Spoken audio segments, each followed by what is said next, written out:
When Steve Callahan's boat sinks in the middle of the Atlantic Ocean, he's stranded in a tiny life raft thousands of miles from land. You're gonna die all alone in the middle of the ocean. I've no hope anymore. For an incredible 76 days, he battles the sea. Whether the shark eats me or not, I'm done. Extreme hunger. Your body starts eating its own muscle. And his own mind. Psychologically, mentally, I was just done. In an epic fight to stay alive. I just felt like I was totally doomed.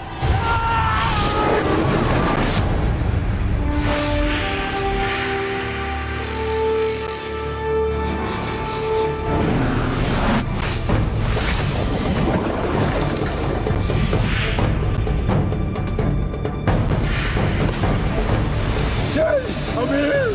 Help!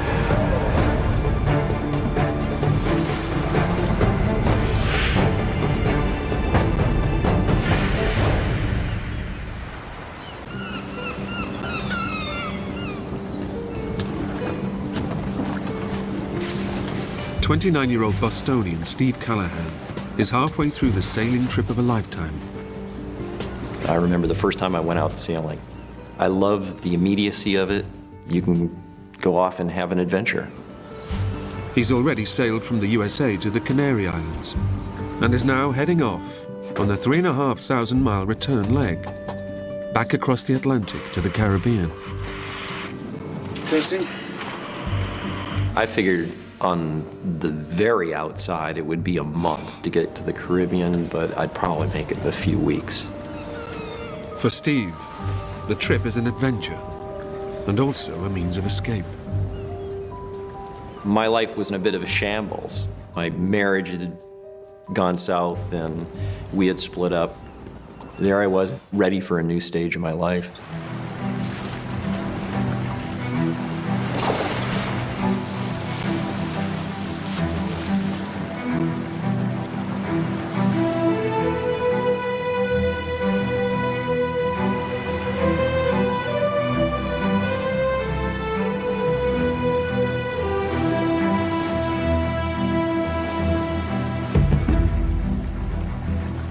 Steve is hoping that isolation on the open seas in his self-built boat will help him leave a difficult year behind. I was really on my own out there, which was fine. I didn't need people. I didn't really need the society so much. I pictured myself more as like a sea creature. In Steve's first week at sea, weather conditions could hardly be better.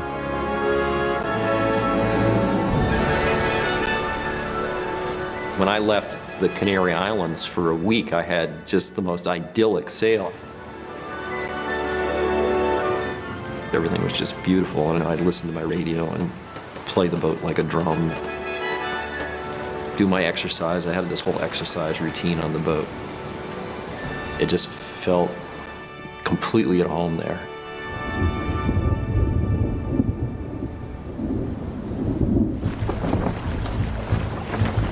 But 800 miles and 1 week out into the mid-Atlantic, the weather begins to change.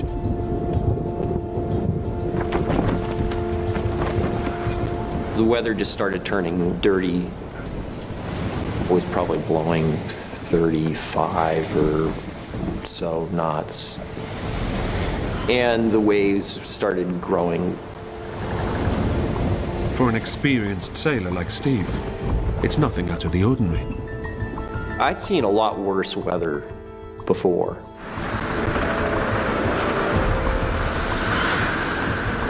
And so I figured, well, it'll probably be a day or two and this will scoot by. I wasn't worried. Everything was fine.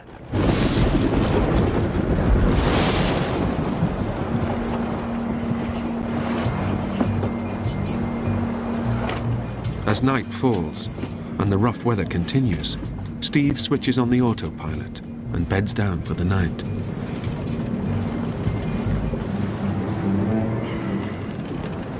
People think that sailing is a very quiet undertaking. It's not.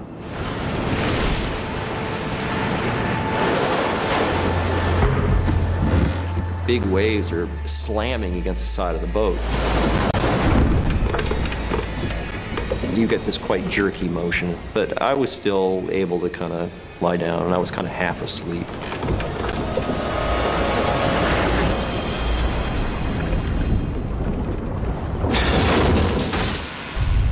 All of a sudden, there was this big bang on the side of the boat.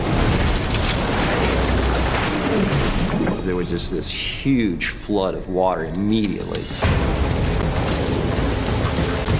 Steve has no idea what he's hit, but the boat's hull has been torn apart.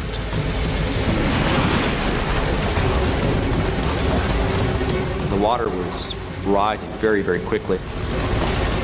Within seconds, the water is above his head. I just thought, this boat is going to be underwater. I'm going right to the bottom. Steve's boat is sinking. He knows he has seconds to get to the life raft up on deck.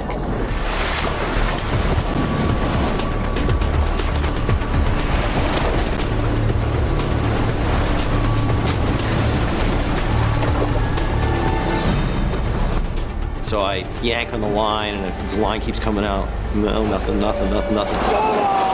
just didn't work at all.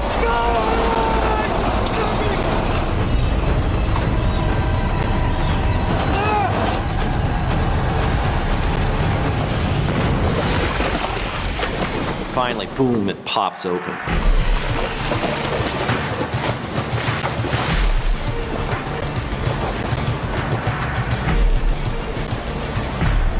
Steve makes it to safety. But just as he's about to cut himself loose, a terrifying thought hits him. With the equipment that's in the raft, I will not last very long at all. Everything he needs to have any chance of survival is stowed deep inside the flooded boat.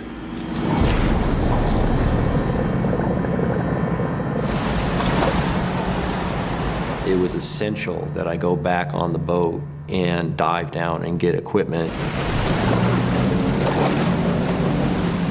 Even though I realized that the boat could slip under the waves at any moment. Against every instinct, he knows he has no option but to dive back down into the sinking boat.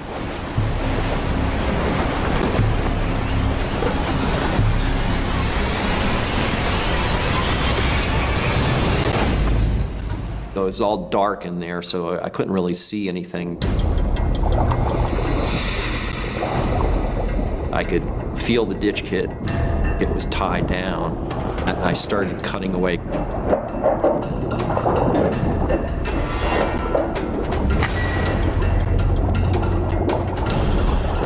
Steve frees his emergency supply kit.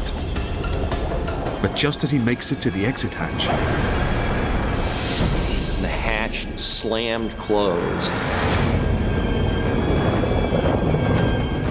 The boat's covered with water. I'm going down. I thought that was it. If I don't get out of here right now, I am going to die. There's 100% certainty of that.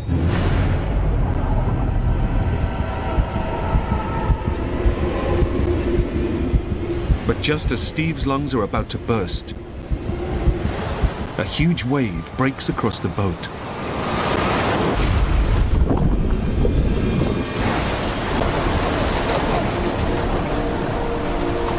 All of a sudden, there's air. It was a huge, huge relief.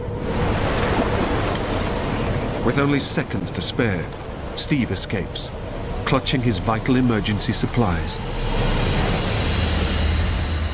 I jumped into the raft and I saw that I was drifting away from the boat. Steve can only watch as he drifts away from not just his boat, but also his dream.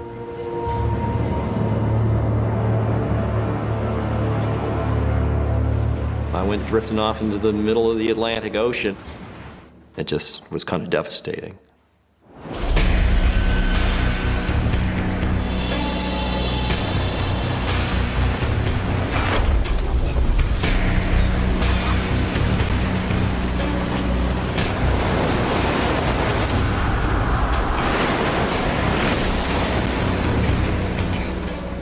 first night, it blew hard, really cold and really wet and really scary.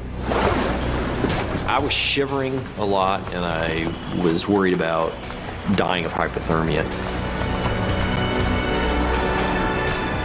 I might not make it till the morning.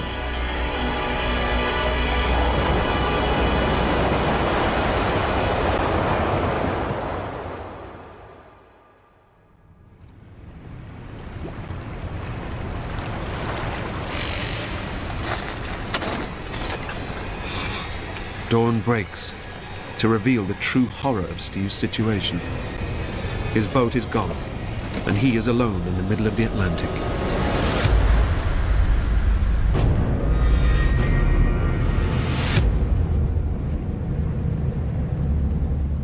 I'm a long way away from anybody, and I'm in a very empty part of the ocean as well.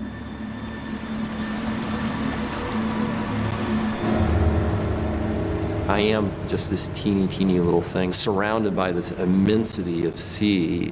It was kind of overpowering. Steve has no means of communication and knows that no one will be looking for him. I told people at home, I gave them 5 or 6 weeks after I left the Canary Islands as being, don't worry about me if I don't show up this time. Steve calculates he's 1,000 miles from land and completely at the mercy of wind and currents as they push him further westwards, out into the ocean. I was in a place where there was basically no shipping, and I really needed to get to the shipping lanes to have any chance of being picked up at all. Steve estimates that the shipping lanes are 350 miles further west. But even if the winds still push him in the same direction, it will take him at least 2 weeks to get there. And he only has a tiny supply of emergency drinking water. I was worried. I had 8 pints of water, which theoretically was good enough for maybe 8 days. Without enough water, he has almost no chance of making the shipping lanes alive. It's a great irony that the world's biggest desert actually is the ocean. You can't drink any of the water there. There's no shade, and my chances of survival were almost hopeless. Along with a harpoon and a few other supplies he rescued from his boat, Steve discovers 3 emergency water purification kits, known as solar stills. The solar stills that I had were created during the Second World War for downed pilots. I never knew anybody who'd actually used them before. I've got 8 pints of water. It's over 2 weeks before I reach the shipping lane. So the solar stills were absolutely critical to any long-term survival. Steve fills the still with seawater, knowing that the heat of the sun should separate the salt from the water.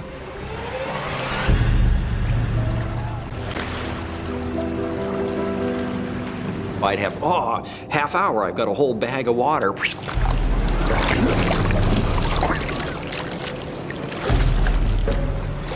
I kept trying them again and again and again. Steve cannot figure out how the solar stills work. It's seawater, it was just seawater, it just didn't work at all.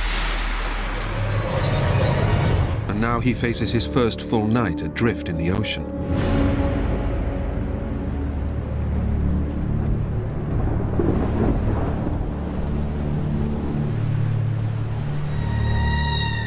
I was desperately lonesome, and there was no part of this that was not kind of a hellish experience. Steve knows that it's essential he solves his drinking water problem, and the storm gives him an idea. I knew that most survivors had relied on collecting rainwater. If Steve can use the raft's canopy to collect rainwater, he may have hit upon an answer.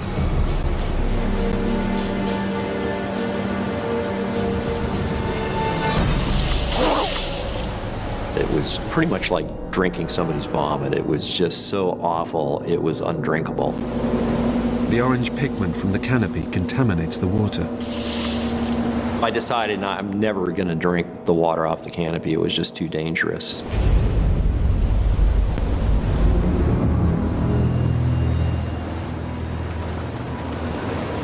Steve's quest to find solace out at sea has resulted in horrific isolation, and he can see no way out of his ordeal. I wrote my own epitaph that day. My name is Stephen Callahan. I was shipwrecked at approximately this position. I am drifting in a 6-man raft.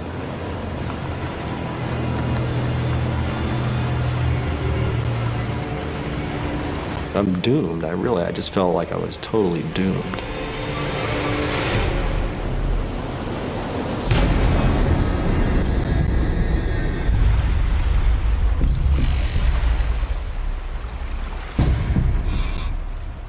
The currents are pushing Steve westwards, towards the shipping lanes, his only chance of rescue. But he's over 2 weeks away, with only enough water to last him a few days.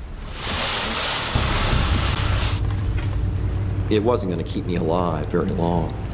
You know, I'm taking a little sip every now and then, hardly even swallowing it, really. It's just being more absorbed. I'm getting really thirsty.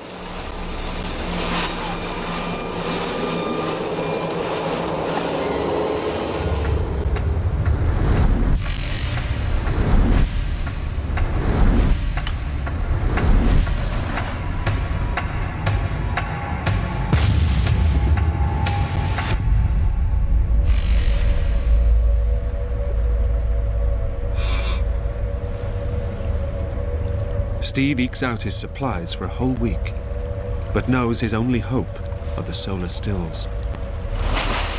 But first he must understand what he's doing wrong. It was critical to figure out how to use these things. Just like go back just from square one and try to figure out how does this thing actually work. It's a drastic step, but he decides to rip one of his 3 precious stills apart, in the hope that he can work out how to make them produce fresh water. Right. And then it finally dawned on me, it had to be inflated just the right amount.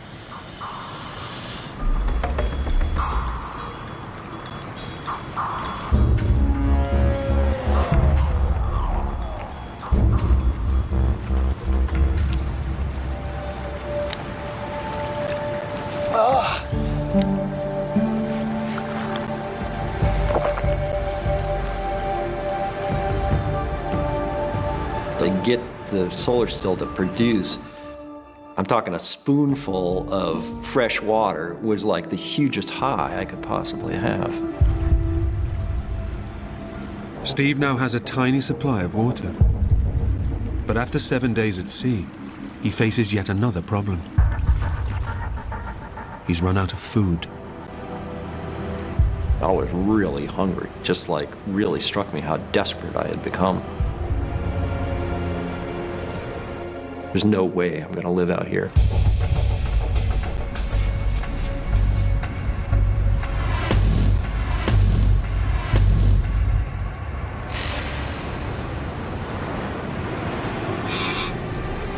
But just as Steve is beginning to think that the ocean is bereft of life,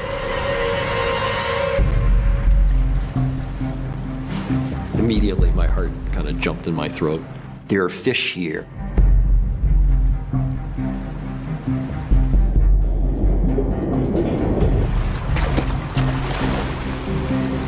I knew right away that if I'm fishing with a spear in an inflated raft, I'm taking a big chance here.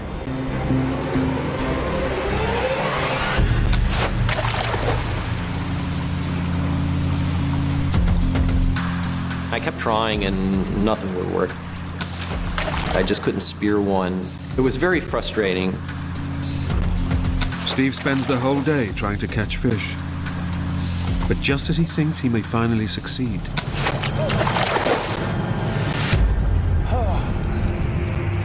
the firing mechanism on his spear gun breaks.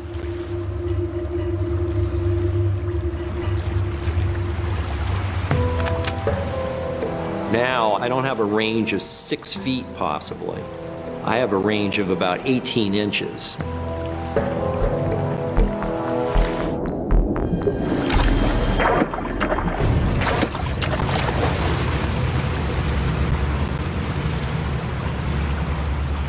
was really hungry. It just really struck me how desperate I had become at that point.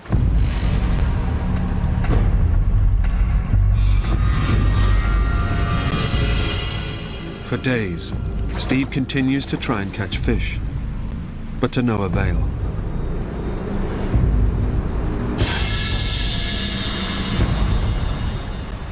In the physical sense, it was incredibly depressing. In terms of what I'd felt like I had done with my life, it was depressing. It was the most hellish time in my life.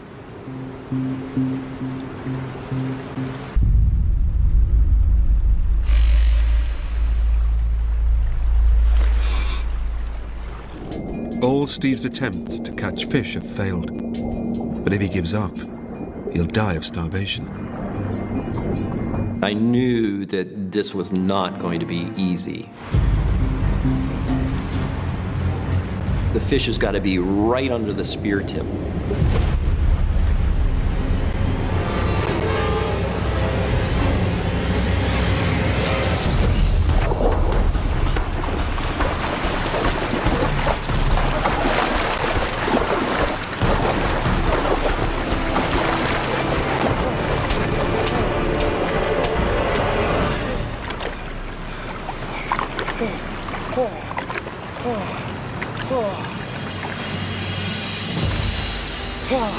Yes!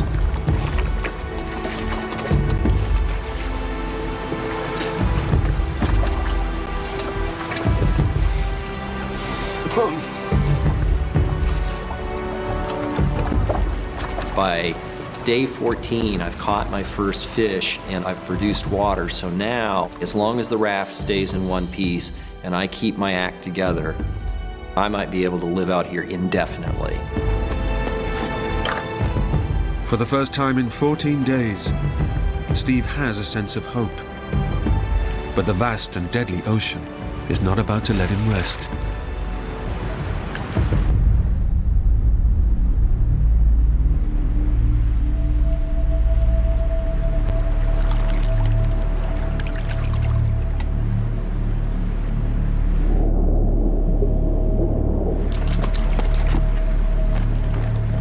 All of a sudden, flop, flop, flop, flop, flop against the bottom of the raft in the middle of the night. It was like, what's going on? Boom! The whole raft's lifted up, just punched off the surface of the ocean.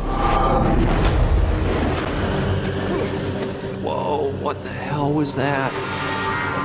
A massive shark is attacking Steve's life raft. It was gonna rip apart the raft. And then I'd be left in the water and forget it. Whether the shark eats me or not, I'm done.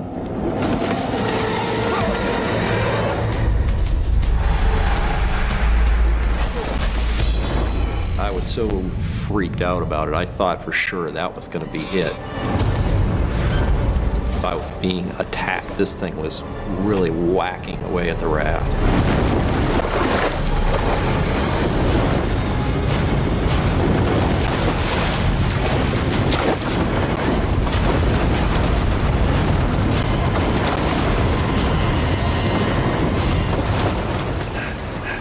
Finally hit it a few times with a spear, and then it went away.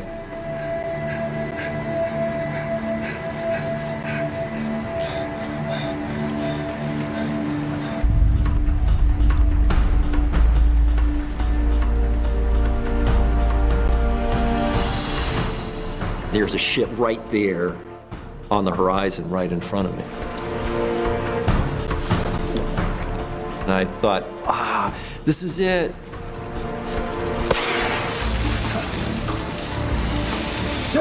I'm here! After 15 days lost at sea, Steve has finally drifted into the shipping lanes. Come here! Yeah! Come here!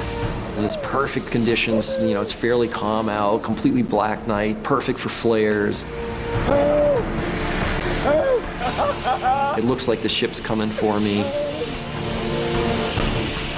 It keeps steaming towards me and steaming towards me, and I was convinced that it had seen me.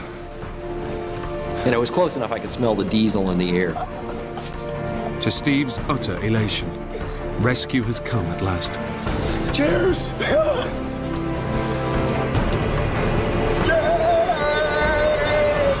and then just goes right by me.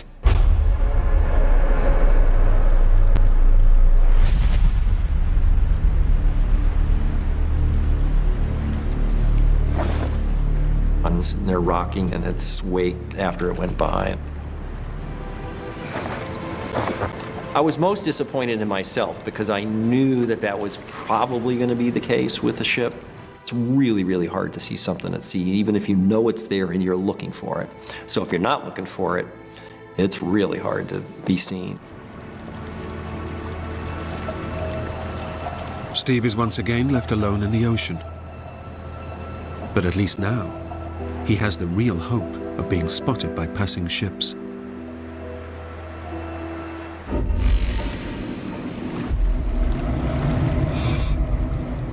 All the way around the clock, I would just give a really careful look all the way around the horizon.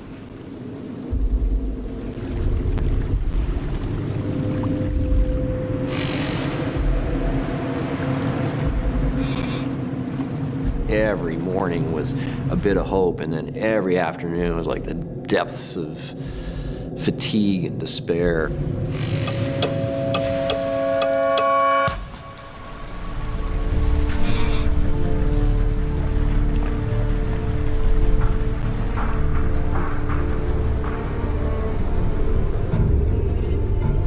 Over the next 10 days, Steve spots only a handful of ships.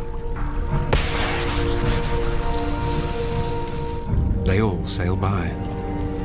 I've seen ships, I've signaled them, nobody stops and picks me up. Steve slowly begins to realize that the shipping lanes are just as empty as the rest of the ocean. Having that whole fantasy blown to hell, basically, was definitively the hugest down.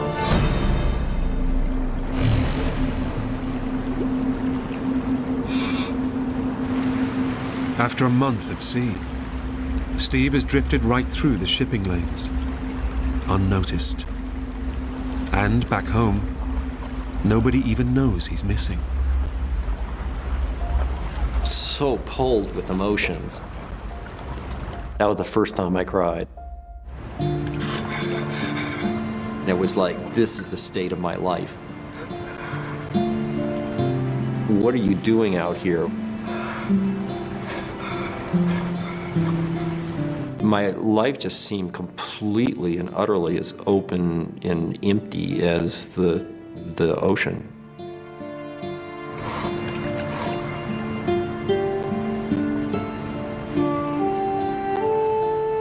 Steve has drifted an epic 700 miles, but now faces a devastating new reality.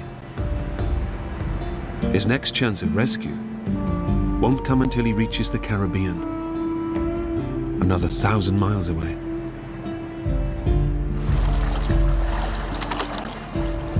At first, I never thought I'd even reach the shipping lanes.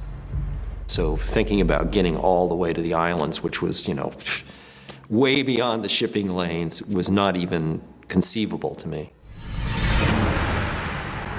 But if Steve is going to survive, he knows there's no time for self-pity.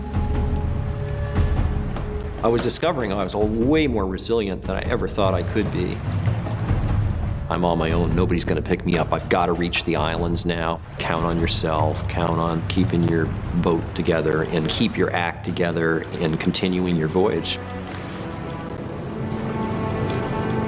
Steve is still averaging 25 miles a day. But checking his charts again, a terrible thought dawns on him. If he drifts any further north, he'll miss the Caribbean completely and be swept back into the mid-Atlantic. I would have been in a voyage of indeterminate length, years possible. It'd be a total disaster.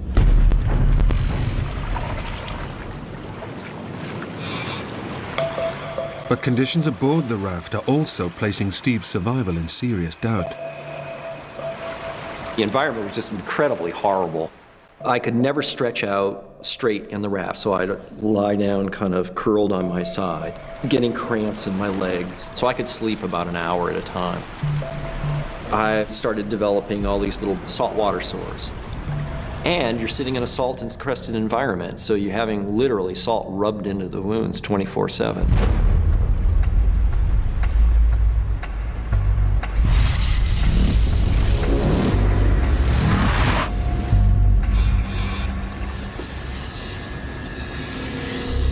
Steve now drifts into tropical waters, and it's getting hotter. His body is desperate for more water than the 2 remaining solar stills can produce. The dehydration is just agonizing.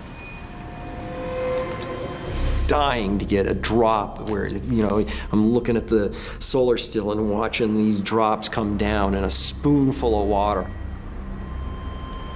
If somebody come along and said, well, you got a choice, you can have this cup of water, but we have to take your hand for it, which do you want? I'd probably say, take the hand.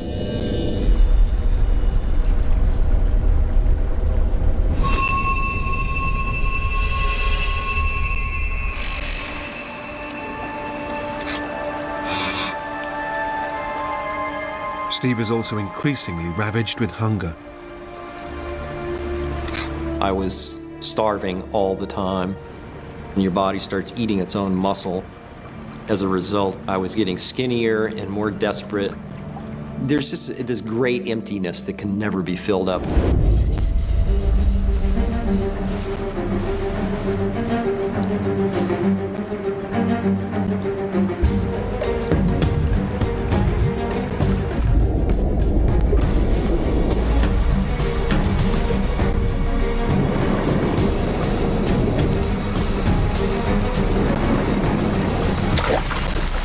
I speared the Storado. But just as he thinks he's landed a fish, it went right through it, and the Dorado just busted the end of the spear off. And the Dorado just rolled over and ran along the bottom tubes. It was just like one of these, oh my God, moments. There was a horrible sound, and it was just like, all these bubbles coming out. The thing just deflated really, really quickly. The impaled fish has punctured the life raft. Steve is now sinking into the ocean. And I knew I was in serious, serious trouble.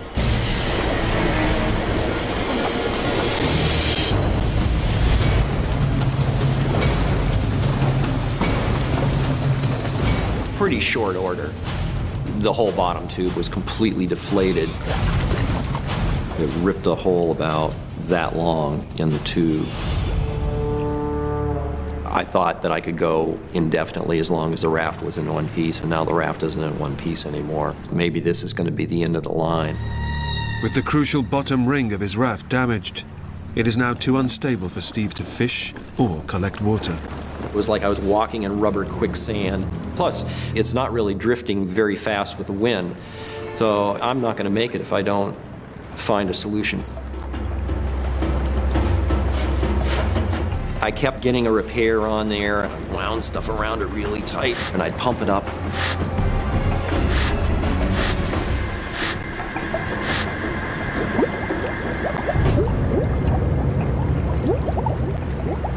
I kept doing it again and again and again for days.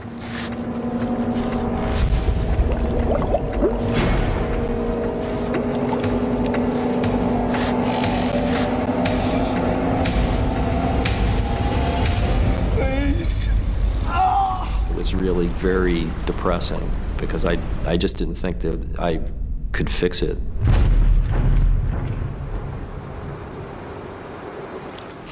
Steve knows the punctured raft is a disaster. He's going slower, wasting precious calories pumping it up, and now faces an even bigger problem. I started consuming both water and the fish that was hanging to dry. I was unable to renew that stock while the bottom was deflated. I imagine it wouldn't have been a whole lot longer before I would have died.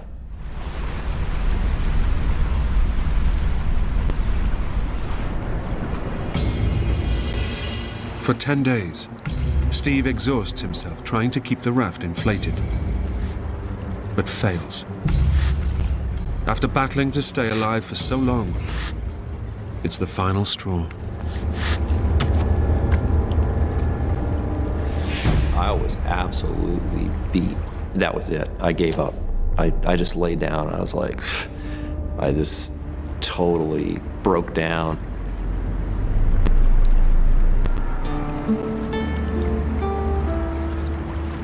You're gonna die all alone in the middle of the ocean. You've never done anything successful in your life. I only had failed marriage, failed relationships.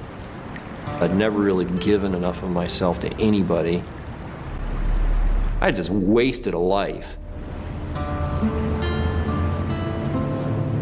Starving, thirsty, and without hope, Steve feels that death is now a certainty.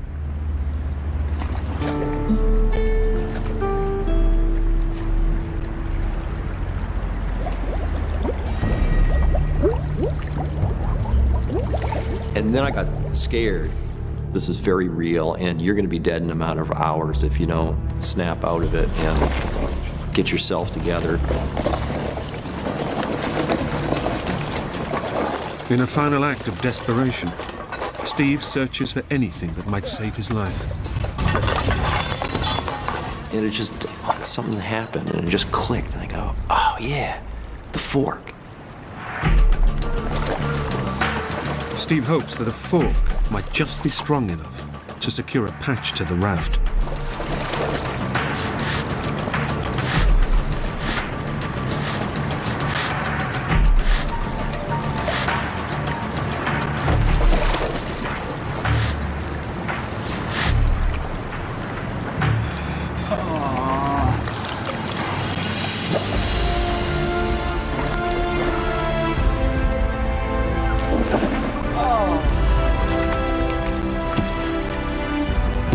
Jump around and jump for joy or anything, but that was just like the hugest victory of my life.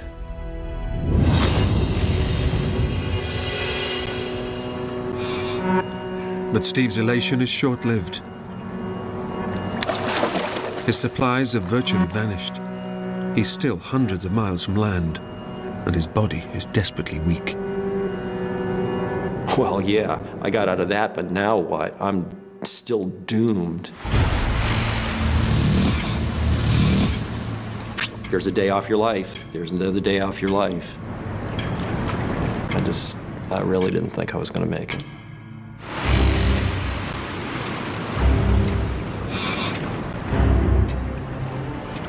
It really was a period of just hanging on. Oh my God, this is such marginal life. Looking at my watch and thinking that minutes had passed, looking at it again and it being like 30 seconds had passed. It was like, it just seemed to drag on a really long time.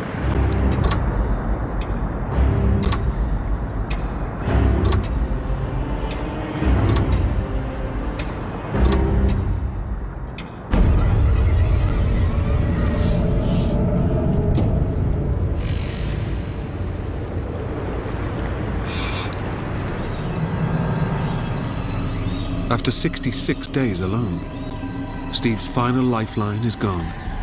His solar stills have reached the end of their working life.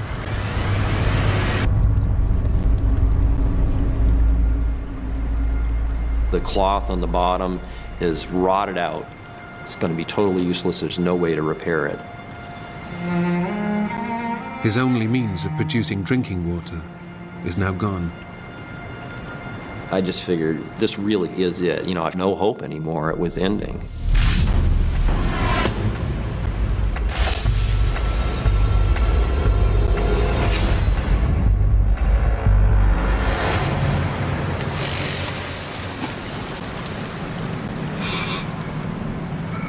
Steve now only has 3 cans of emergency water left, and his body's toxic salt levels are pushing his sanity to the limits.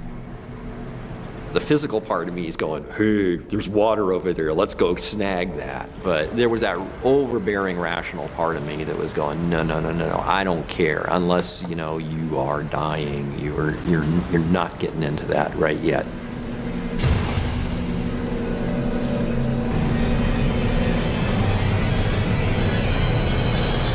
this is a view of heaven from a seat in hell.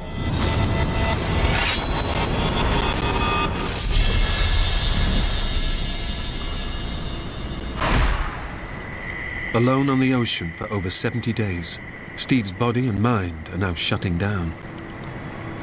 His only hope is to reach land. I expected to see the islands like days and days before now.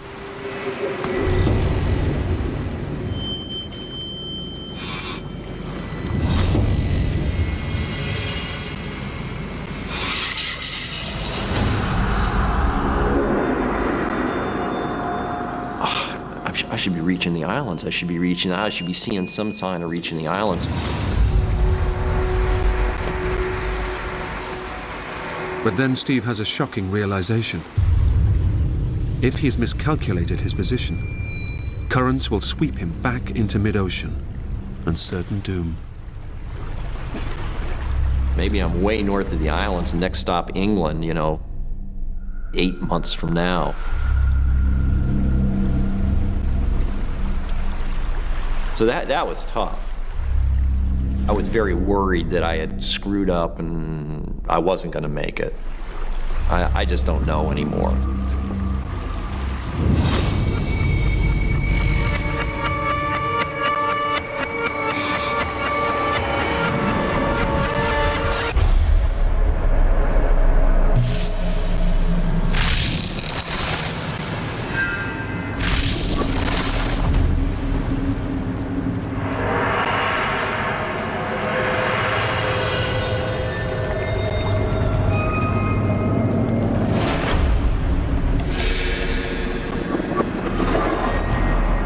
Maybe I'm dead. I've never been dead before. Maybe this is what it's like and this is what I deserve for my shabby life, and maybe I'm just gonna be floating around out here forever.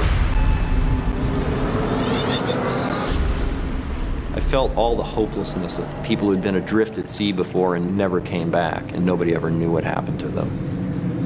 And here I was amongst them, and I could kind of feel them all around me.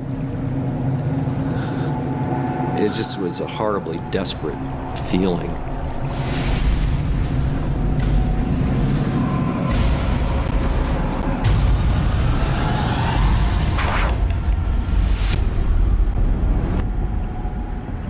It was over. I was just done. I had no more to give.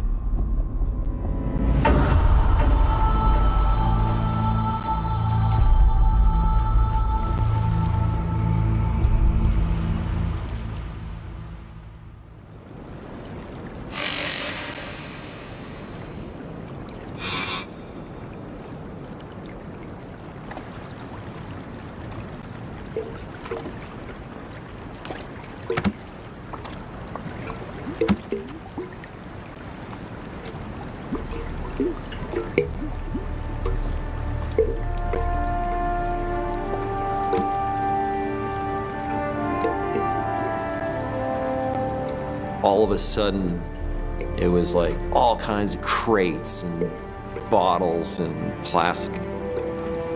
To me, that was the first definitive sign that I was coming into changes. I'm gonna see something.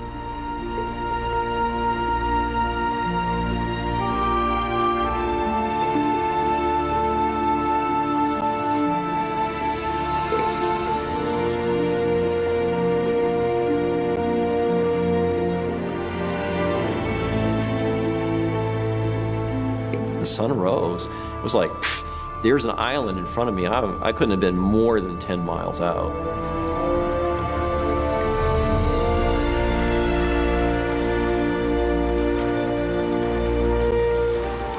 To see the green of the island was like, it was it was intense.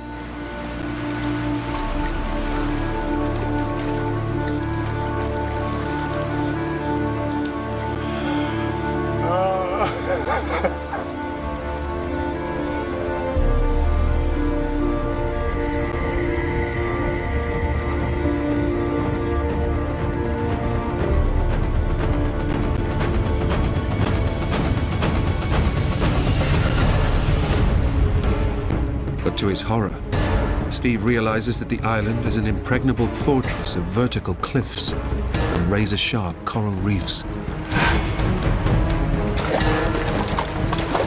Oh my God, I've come all this way, and there's no way I can make a landing.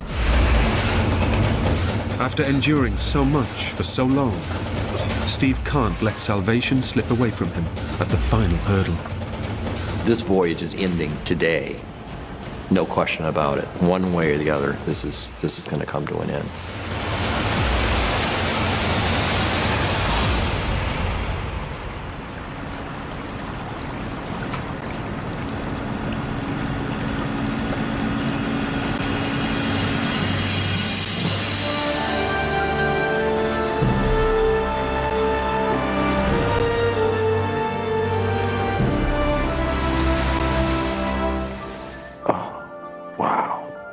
That's great.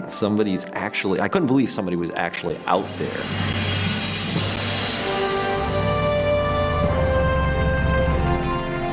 On the morning of his 76th day adrift, Steve is spotted by some local fishermen. He said something to the effect of like, "What you doing out here, man?" You know, it's like, well, I'm not out here, you know, improving my suntan.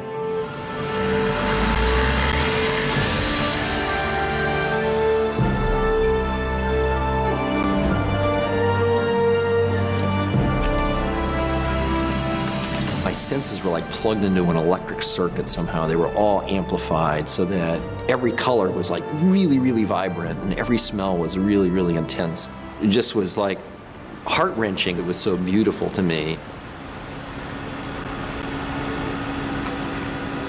Having endured 76 days in his tiny raft, Steve's leg muscles have atrophied and he weighs just 100 pounds.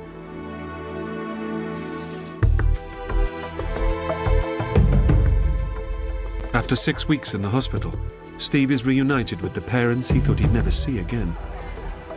The small island of Marie-Galante, where he's found, is just 60 miles south of his original destination, Antigua. There's nothing noble in me having survived. It's just what I did.